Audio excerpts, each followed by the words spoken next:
Wow. Welcome guys again to The Mic is On. Na kama last time, this is Critic Don with the minion, of course. Anyway, this is episode 2. So are you saying the minion is more important than me? I didn't even know you were here, dude. Oh. Anyway, as I was saying before Ujama to interrupt, I feel like ni time ya kumintroduce. We are here today with Don't eating sugar. Yeah, I'm sorry, introduce me, man. Guys, ako na kierere. Anaitwa EK. This is the best corporate MC around. And today tuko naye kwa set ajiongelee mwenyewe tafadhali. You know, I'm pretty sorry first of all for interrupting your conversation because the doctor told me I was supposed to take my medication right now. I have some Anti-something medication, right? Yeah. I noticed. And it's actually how many minutes? Almost 5 minutes past 6. I was supposed to take the medication at 5, I think so. These are some of the symptoms of yeah. Most importantly, I thought I'm having the problem alone. What is your problem? You're talking to the minute. My name is EK, ladies and gentlemen, and I'm here today and super honored to be on this set with this Rastaman. I like your kofia, by the way. Thank you. Sitaki kujua inaficha nini. So guys, this is episode 2 and please subscribe. Today kumekuwa na a lot of issues happening. Maybe they need to know what exactly they need to be subscribing to. So inform them what they need to be subscribing to. It's important. Guys, do you need to know? Anyway, the show is called The Mic is On. Na kama kawa mtaipata kwa channel ya Critic Don.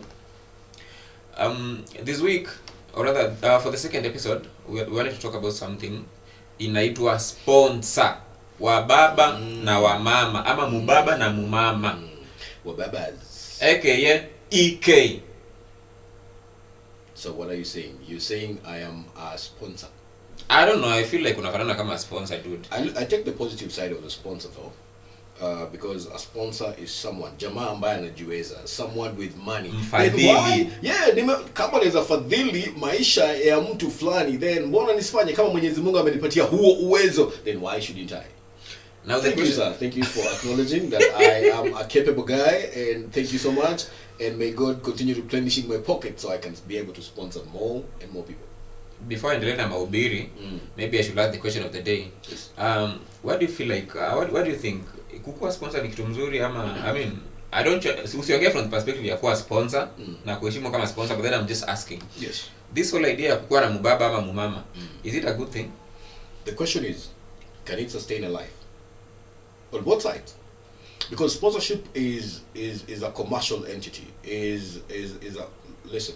If someone jumped on that particular franchise and commercialized it in a proper way and had an establishment and had an admin for the management of that particular establishment, trust me, sponsorship is a lucrative business because there's a give and take. First of all, someone becomes a sponsor because they are capable. Someone is sponsored because they are unable. It's sort of a transaction. It is a transaction. Mmoja analipa mwingine for certain services. Yeah, for lack of a better word, inaitwanga nipe nikupe. So let me ask you this, and I'm going to say I'm going to use some sort of a derogatory term. Okay. Are these beneficiaries hoes? Maybe unless you come again, because probably I don't understand what that terminology means. Beneficiary hoes.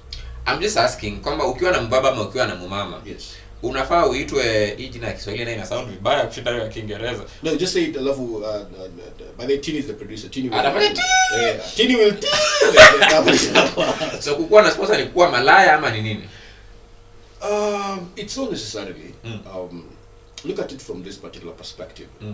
A majority of the people who get into sponsorship are fellas or ladies who have a particular void that they want to fill in their lives. A majority of the families, you'll never hear, or it's rare cases, for you to get a sponsor or a sponsee, that's the person being sponsored. Who the hell is a sponsee? Yeah, that's, well, if you have a sponsor, then you must have the person who like the pay and the payee. Yeah, the drawer and the drawee, the pay and the payee. So the sponsor and the sponsee. So the sponsee, most of the time, these are fellas who come from a necessitas family.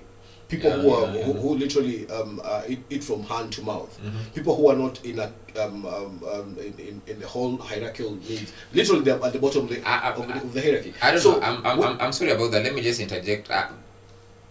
Like this sidhani kama kila mtu mwenye wako na sponsor ni kwamba ana mahitaji vile. I feel like that these people wenye wako na sort of I don't know whether it's a fetish for old guys with money or what, because I know of a few ladies na wanaume hapa na pale wenye while they come from able families they still find guys with money to hang around with. So I don't know whether necessarily about transaction and stuff. Now for those who have money and still find people to hang around with, that's a whole different with money.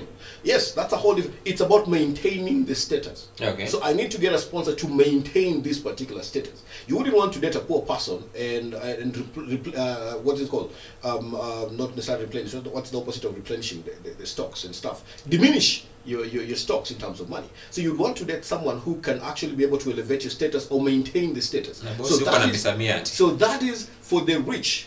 But now when you're talking about the poor person, you need someone. That's why hypergamy steps in. Hypergamy is where when a woman wants to date someone who has a higher class or a higher value than them. Yes. Because there's something. Women go for social security. It's an important. The social security comes as a result of financial stability in this particular individual called a sponsor. So a sponsor's job is basically very simple. To maintain this machine called the sponsee. To elevate it to the level where they can actually be able to have a conversation on that particular table called the social life table. I don't know. On that, I'm almost agreeing with you because nakumbuka nikiwa campus, by the way, I'm an alumni of Egerton. Alma mater. What? That's your alma mater anyway. That's a whole different conversation. Okay, Jesus Christ. It's okay. Dude, hii misamiati inakusaidiaje kwa maisha? Anyway, msichanganyikiwe audience. This guy, I think I'm better show for something. I don't know. No, not really. I'm just a logophile. What? Let's continue the conversation. So you were saying so I remember kuna udem every weekend angetoka on Thursday. Yeah. Alafu arudi on Tuesday. Yes. Na shopping kwa mkono. Yes. The only problem ni she could barely walk akirudi kwa shule. Yeah, I mean there are a few damages that have to happen. You have to pay. Honestly speaking, as in, listen, for every action there has to be a reaction. For every action of you picking that amount of money, there has to be a reaction of you having the disability to work. So listen, these are some of the consequences that come with this. And don't look at it from this particular perspective. I do not encourage sponsorship, I say, in terms of the whole act of the elderly or the people who have it, the affluent. But then again, sio kila sponsor ni mzee. I've seen ladies wakisimamisha watu wa pikipiki huku nje pia because they also sponsors in their own level, you know. And I'm saying yes, the sponsorship game, the game has levels. Yeah. Okay. The motorbike guy is a sponsor in his own, kwa Kiswahili wanasema himaya. Kwa ile area yake, himaya yake. Yeah. So kwa hiyo himaya yake, the motorbike guy has a himaya of his own. So there are levels to sponsorship. This is the point. As long as you are in a capable capacity to sustain a given need in a different individual, then you qualify to be a sponsor. Like sort of kila mtu akona need yake. Kuna ule mwenye hawezi afford so akipata sponsor kumpatia wanchwani, huyo pia ni sponsor kivyake. Now listen, they're very disturbing stories sometimes.